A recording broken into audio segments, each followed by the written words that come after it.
Hey, welcome back to the Bodhi Bros. I'm John with a J. And I'm Phoenix Ray. Man, look at And that tree right I there. know, right? Magical little It's a is that beautiful a tree of moon? light. Is that a moon in the up the There's right? a moon. Yeah, there's a Right moon in ahead the of that? tree. Damn, I'll go explore that later. We got limited time thanks to the constraints of Zoom. Thanks, Zoom. But anyway, the bros are back. We're doing a little sprinkling of this, that, and the other. Last week we did a tribute to Ram Dass, one of our favorite teachers. This week we're going old school to the roots of Bodhi Broisms, and that is to review a video done by. Yeah, man, we're coming full circle. Our episode 1 was Eckhart Tolle, so we thought, hey, let's just bring it back and let's do another Eckhart one. Yep, and Why not? Ray found one that's about 15, 16 minutes. So if this tickles your fancy and you think I can get something out of it, because we can all get something out of this video, I'm sure Ray would agree. It's called Accepting Your Unhappiness to Be Happy. I'll provide the link and all the jazz down below the episode as always. So, but if for some reason you come upon this or are listening to it on Spotify or wherever in the world, we'll talk about that later. It is Accepting Your Unhappiness to Be Happy by Eckhart. Is it Tolle or Tolle? I always thought it was Tolle. Potato, tomato, does it matter? Tolle, Eckhart Tolle. I think it's Tolle. Whatever. Right. I don't know. Yeah. All right. So what do you think of this video, John? I didn't think you're going to ask me that. What did I think? I watched it twice. Once, like 2 or 3 days ago. And I was like, okay.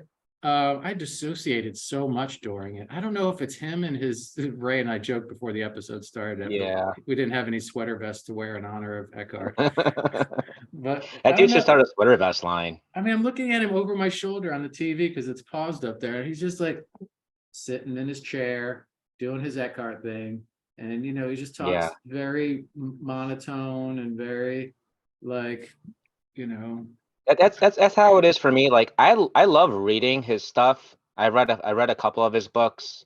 That New Earth was a great book. It gave me a lot of insight. This is at least 10 years ago that I read it, maybe more, and it really provided like a lot of insight and clarity for me about ego and how the ego takes over and all that stuff. And basically what he does is it's sort of a new age Zen. A lot of that stuff, what he teaches, it's not new stuff. It's Zen Buddhism, right? Just kind of rehashed, made more modern. I like a lot of the stuff he says. I agree with everything he says. It's just sometimes just listening to him though and watching him though, it's tough. Like you said, I get distracted easily. I really have to focus on what he's really try to pay attention. But there's a gift there. And I said to myself, I need to honor this. Ray chose this video out of millions of available videos on YouTube. I'm like, everything's connected. Everything is sacred. Okay. And what you just said just kind of rang a bell for me. Challenging yourself to be present with whatever's in front of you. And that in this instance was Eckhart, right? And it's not like I don't want to say it's not difficult to be present with him. It's easy to not be present with him because of the things that we just mentioned. And I never really thought about reading his stuff because I never have. But that might be a wonderful gift to give myself or for you out there, listeners, to give yourselves, because then you don't have to hear it in Eckhart's delivery. And all of his material is going to give you the same thing, as far as I know. Ray, if I'm wrong, correct me otherwise, please. But it's all about sprinkling that loving awareness on whatever is inside, in front, around you, whatever, like just being in and out. Not there, not here, but he even makes funny voices and mumblings and grumblings in this video about the voices and the things that our ego says and this and that, but just being in every moment. I don't care if it's New Earth or the power of now, whatever. I think his message is always resoundingly the same. And so you asked me what I thought of his video. When I watched it the second time and I dedicated, my undivided, like put all the phone down, everything aside, and I'm ready to take notes and prepare for the episode. There's a lot of golden nuggets in here, man. Like he says the unhappiness can't survive with acceptance and awareness. Like the unhappiness goes, hey, whoa, I'm here, or hey, you're paying attention to me, and it the way he said it is kind of funny. Like it can't live. Like it'll come Right. up and it'll be there, but as soon as you say, I see you, what's up? Well, why are you here? So they're like, oh, okay, hey, I didn't know you were gonna get like that. I'm out of here. Yeah, and I think a lot of it too is what he said too is about identifying with it, not identifying with it. Right. Because when you're just observing it and you're witnessing it, you're the awareness. You're the awareness that's aware of that unhappiness or whatever that's causing that. Yeah. And because you're not identified with it, it can't really stick to you, and it kind of just it can't survive because it needs to attach itself somehow, to your essence or to your identity. Yeah. Not indulge in the unhappiness, he says, but to simply accept it. Yeah. And that's when he goes on to expound about how a lot of us allow the unhappiness to become our identity, how we're identified, and how we Yeah, and identify ourselves. we all know people like that who maybe they have a victim personality. People are very negative. They're always saying, oh, the world's against me, I'm never happy. And sometimes you try to help these people and you've realized that they don't really want to be helped. They like to hear they like your energy. They like that you listen to them and that you try to help them, but they don't really want to be helped many times, because actually being cured of that would mean giving up that part of their identity, because they get a lot of attention from that. Some people get a lot of attention out of being negative and getting that pity or feeding off that energy from other people and people trying to help them and being that way. Sure, and they're running a program that has kept them alive, and it's kept them in their illusion of safety and happiness. And so it's a difficult thing to unlearn once it's become so ingrained after so many years of running that program. So I definitely get that and can empathize, sympathize, and connect and relate to those struggles for sure. He also goes on to say, this part was funny.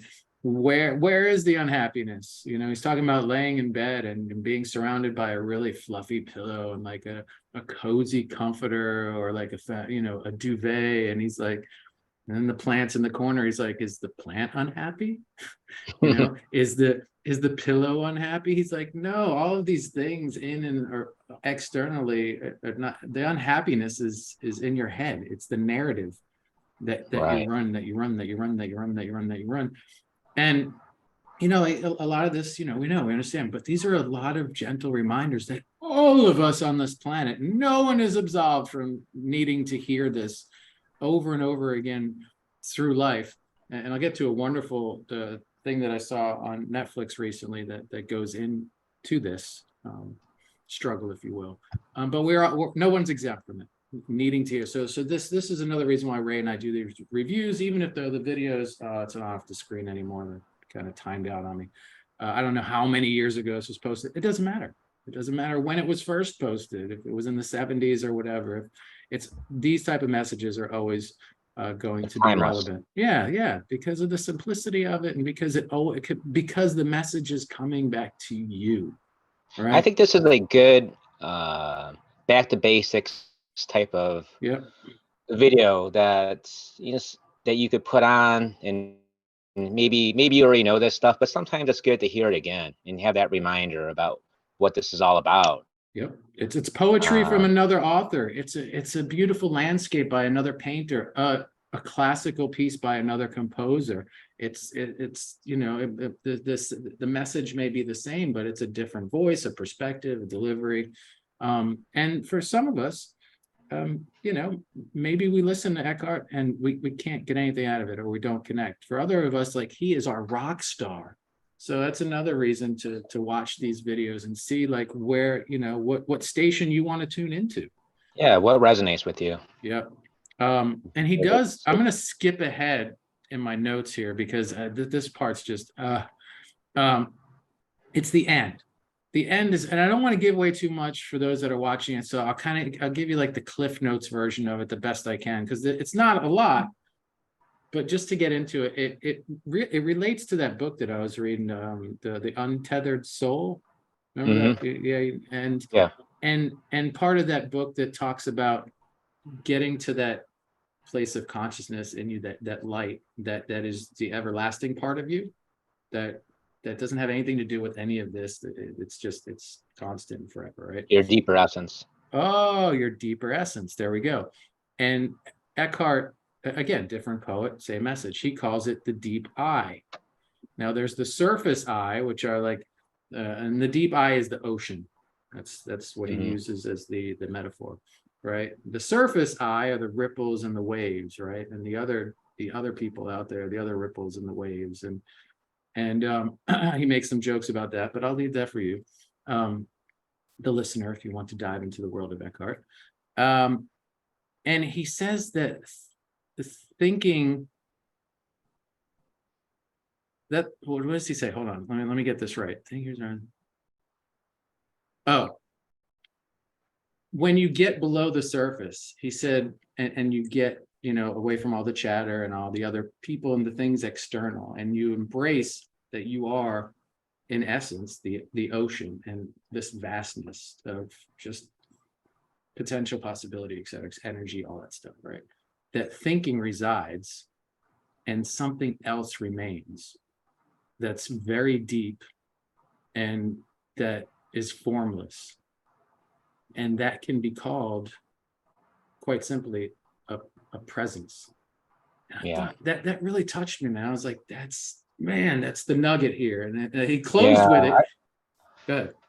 I say, yeah, I've heard something similar before by someone else. I can't remember who, but yeah, we identify with the waves and the choppiness of the ocean. We're like this choppiness, and this is all we're identified with. If our consciousness is small, a small sense of self, but really, if like an ocean, it could be wavy and choppy, but you go down deep, it's stillness, and we all have that stillness within us, that presence. And that's a lot of times that's what meditation and spiritual practices are about, is to realize that inner stillness within ourselves and connect with that, not bypass the waves, but just see yourself as the complete ocean from the top and all the way down, and not neglecting any layer. Right. There's a lot of layers to the self. Right. And people say, well, how do I get to the depths of the ocean, Ray? Give me the tools, like give me the deep diving submarine. Come on. Like you don't just I'm the ocean and I'm in peace all day. Fair, Right. fair. And he does, and basically, again, it's his message of radical acceptance. And he says that freedom Okay. comes from emotional awareness. Whatever arises in your life is to be used in your practice. So you don't depend on anyone or anything else externally happening. It's all on you and it's all in you. So it's not a pressure, it's a gift. Like, you don't need to reach and grasp them all and think that the answers are out there. That ocean, that peace, that connectivity, that bliss, that forever eternal light is accessible to all of us Right. inside of ourselves. And I thought it was really beautiful. And he says, and then when you get in that practice of just allowing, and we've talked about this through the teal swan stuff, and like we're Teal Right. didn't just grab it out of a magic hat. She learned from all these teachers too, and from her experience and connecting to herself and the universe, and we are the universe, yada yada, blah blah blah blah blah. Inner freedom arises. That's what he goes on to say. This is, and I, that's one of my favorite words, freedom.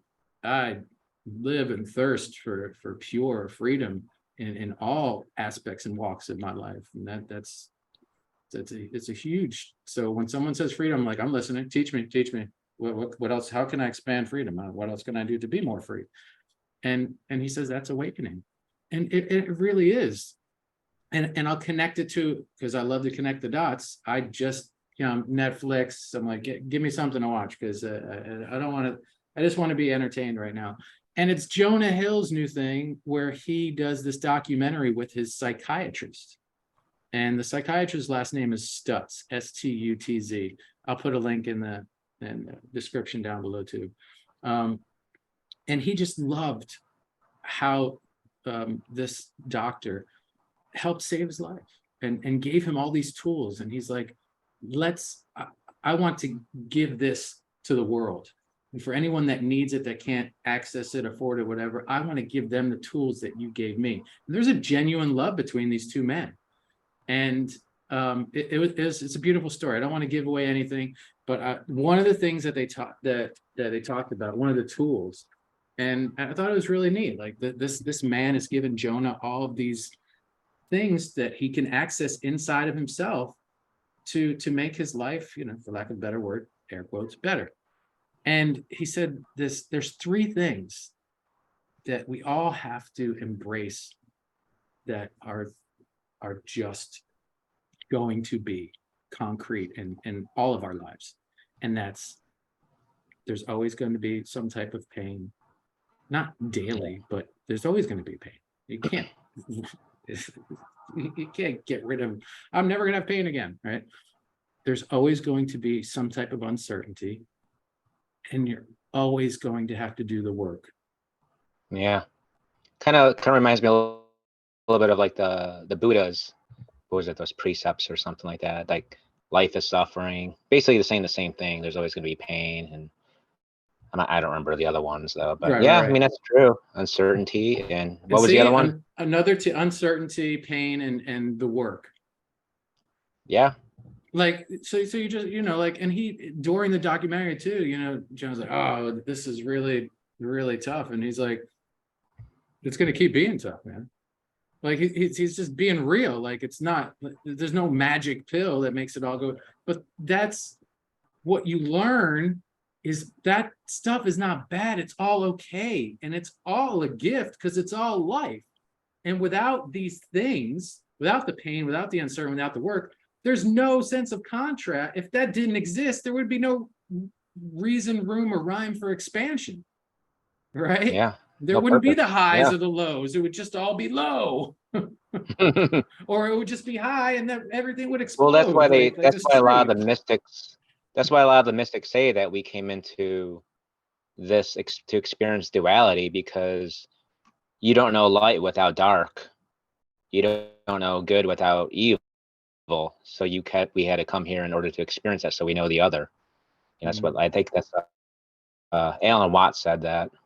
But I'm sure a lot of other people said it too. You were talking about doing an Alan Watts video.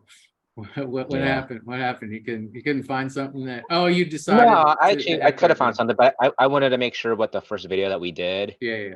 And then when I saw it was Eckhart, then I was like, okay, well, let's go back and do Eckhart then. And we could always do Alan Watts anytime, so. Yeah. So what, I mean, I feel like I've babbled a lot there. I liked a lot what he said too, is what was it? Your inner consciousness is your inner state is your responsibility. Ooh. Yeah, so that's your responsibility, is your inner state. And because if everything you meet through your inner state. So if you're carrying a lot of that negativity, all those thoughts that keep bringing you down, you're never going to be present. Yeah. If you're constantly in your head all the time. So it's connecting with the witness, observing those things and accepting it and allowing it and dealing with it, the best way possible. And that allows you to kind of at least have some sort of control or some sort of power over your inner state. That way you can be more present in your day-to-day life. And that's the more present, we all know the more present you are, the more successful you're going to be. Yeah. It's so hard for most, all of us, or let me just say all of us, to accept at one time or another in our lives, or for the duration of our lives. Again, it's part of the work that never goes away, that it's that simple. But some of the people were, and they're they're not exempt from their struggles either, but some of the people's lives were like, man, I want to live that life. I want to, which is fine, to say, I want to travel like that person. I want to do art like that person. That's fine. To think that they're exempt from all the ups and downs, the struggles, the strains, etc. That's absurd. But what was I trying to say?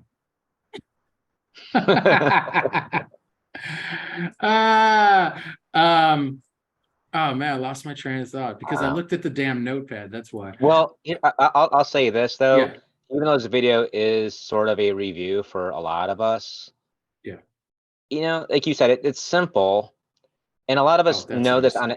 on an intellectual level, but how much of this do we actually embody? Yeah, We all know, oh, yeah, I need to be more present. Oh, yeah, I need to witness my thoughts. Oh, yeah, like don't identify with your thoughts that cause you, those negative things when they come up. A yeah. lot of us know this on an intellectual level. We could be like, yeah, this is a review. This is old stuff. But do we actually embody it?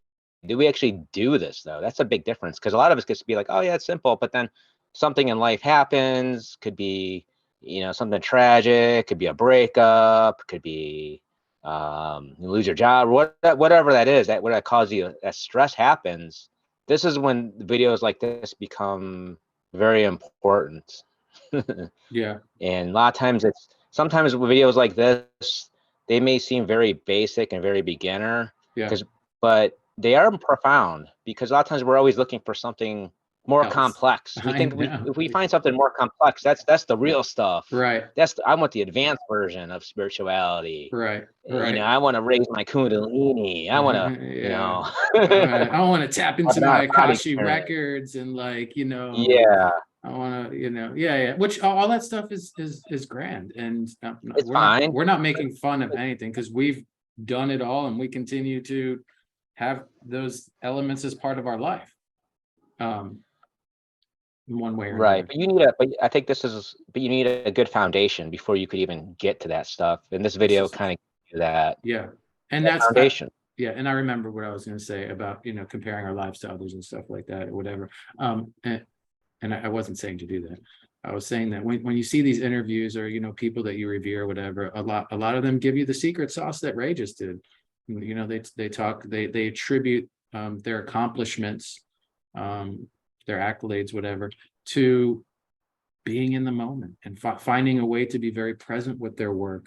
Athletes say a lot of cliches, and there's a lot of different reasons for them, but there's a lot of truth in the simplicity of them too, and the way they get results. And a lot of athletes, because it's imperative, go very much into the body, and when you go very much into the body, you're very much going, and that documentary on Netflix goes into that as one of the tools. There's this like little pyramid it's another one of the tools, and there's 3 steps in this pyramid, and the body is one of those things when you're struggling to invest in. You invest in your body, like make your body healthier, some way stronger, or whatever, do something with your body.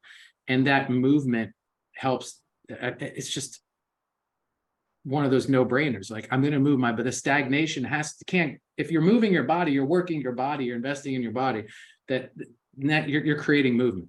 So that's a good first step. You know what I mean? If you're struggling, that's why a lot of times, people prescribe, whether it's friend, doctor, or otherwise, just get some exercise. And people are like, oh yeah, exercise is going to help. But actually, because when you're in that panic state, when you're in that, just that heightened thing where you're like, I just need a solution, I need to feel better, that could actually be the first step toward feeling better.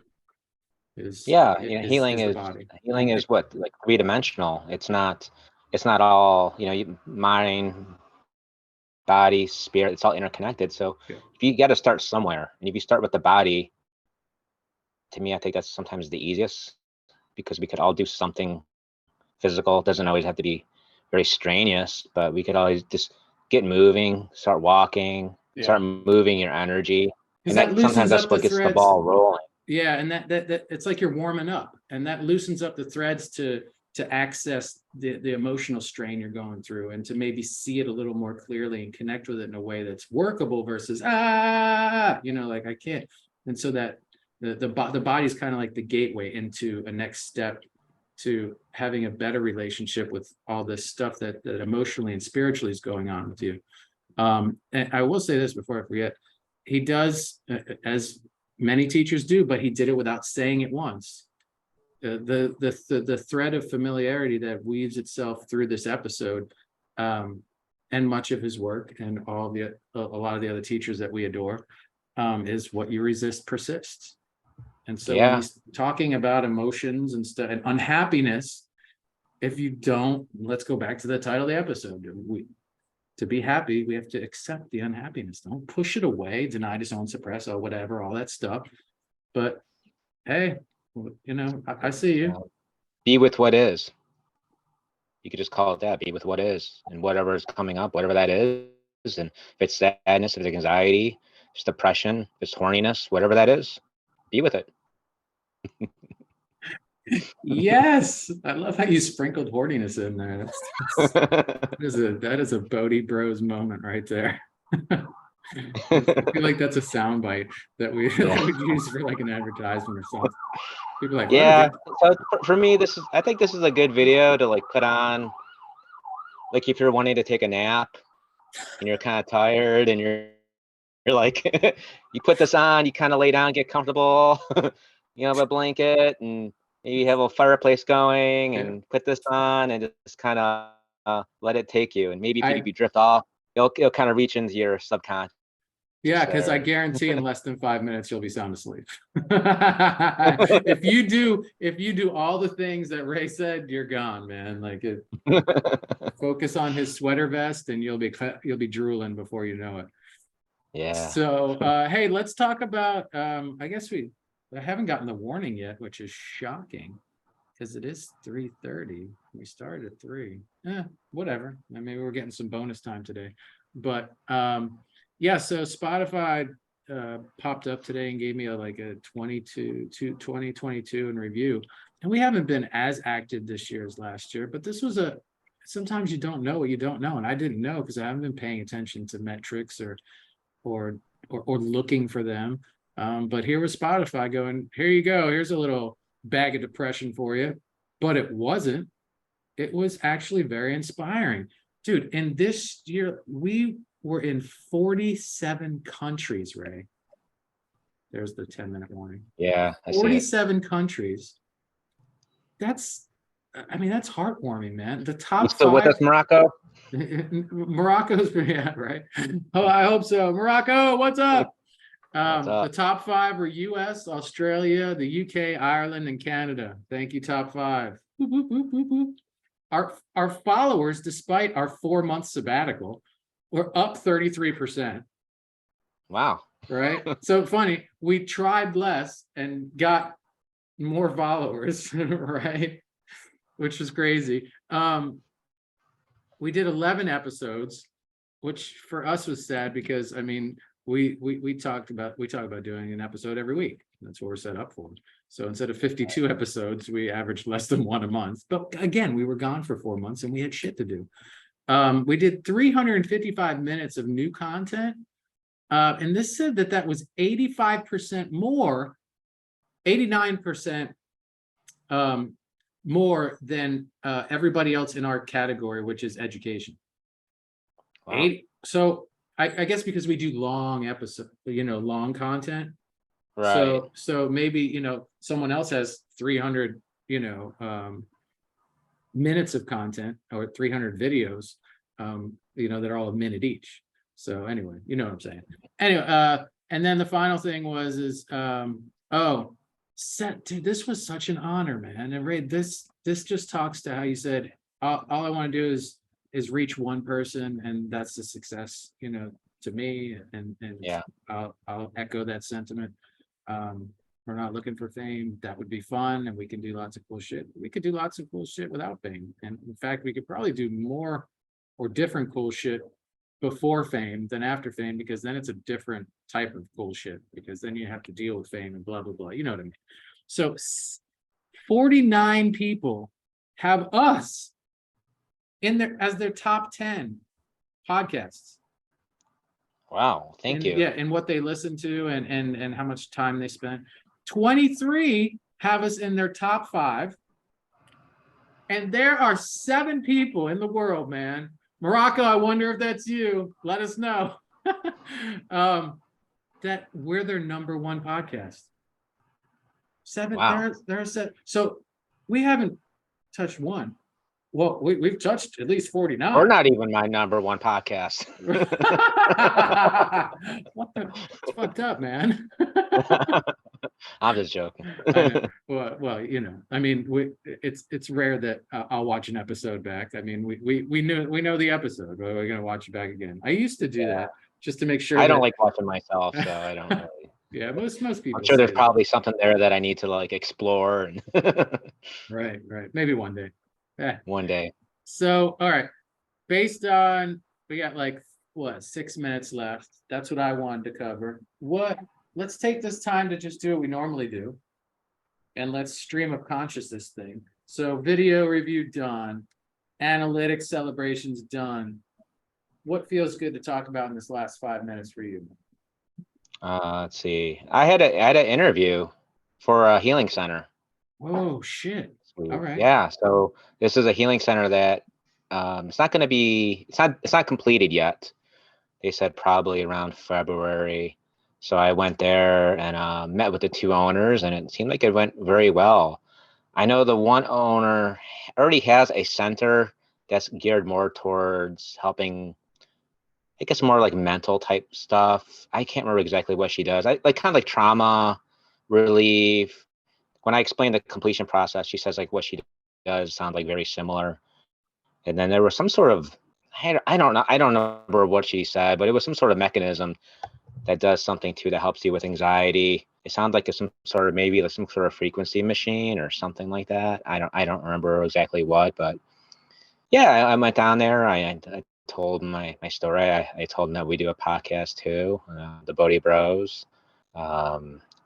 Gave him a little bit of my story, told him about Ram Dass, told me, I'm a Reiki master and I also do access bars and stuff like that. So yeah, hopefully maybe I'll be able to get on there and do something maybe once a week, because my schedule is kind of crazy working retail, and I'm not going to stop doing this here with you too. So this is just going to be something extra. So maybe once every other week or once a week, and Right.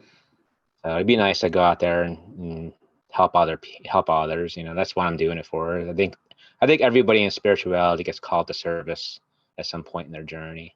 Yeah, and you've been talking about wanting to find a place or a home away from your home to set something up. You didn't know what it looked like or where it was going to be or who it was going to be with, if it was going to be by yourself or attached, to something or someone else. So that's a manifestation that's sounds like it's coming close to full presentation here. Do you want this? Do you really? Yeah, I do. I really do. I really do want to do something. So it's yours. Help others. Yeah. Congratulations, man. When do you start? Thank you. I don't know. When do you want to start? Well, I guess February, whenever it's open. Okay. Yeah, man. Let's set that intention, man. All right. Yeah, I mean, February or as soon as it opens, Ray will be at the Healing Center, and you can travel from anywhere in the world, Morocco included, if you want to book a session with Phoenix Ray and connect with him in the great state of Ohio. That's right. Or you can come down to the Sunshine State. I mean, I'm not selling it because it sells itself.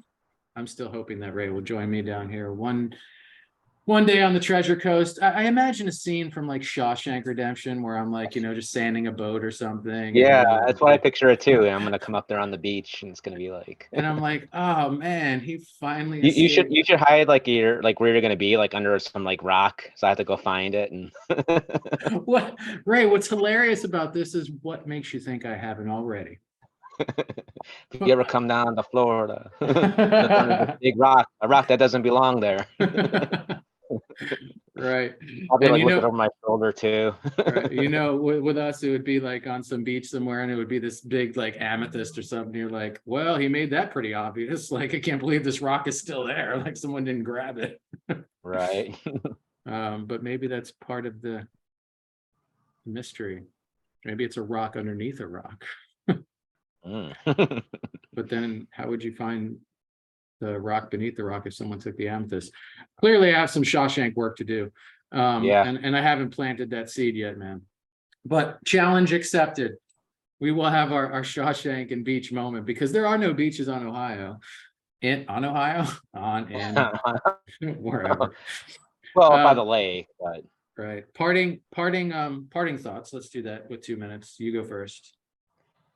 Parting thoughts. Well, just to sum it up, this video was good. I think it was very basic. But sometimes that's good to come back to and listen to and kind of come back to some of that stuff that maybe you have forgotten, because we all face this stuff. We all face difficulties. We all face suffering. We all face thoughts that we need to deal with in our lives. And that's all I got to say about that. Thank you, Jenny. And just like that, Ray and I were peas and carrots again. And what you resist persists. If you want to heal, you gotta allow yourself to feel, and challenge yourself to be in every moment. Oh. I thought you were gonna rhyme. You're doing like heal and feel. I thought And eat a about it, good but meal. I thought about it, but then I was channeling my inner Jesus, take the wheel. I was channeling my inner sweater Okay. vested Eckhart, and I kind of fell asleep on myself. So on that note, I'm John with a J. I'm Phoenix Ray. We'll see you soon. Thanks for the We out. support and the love.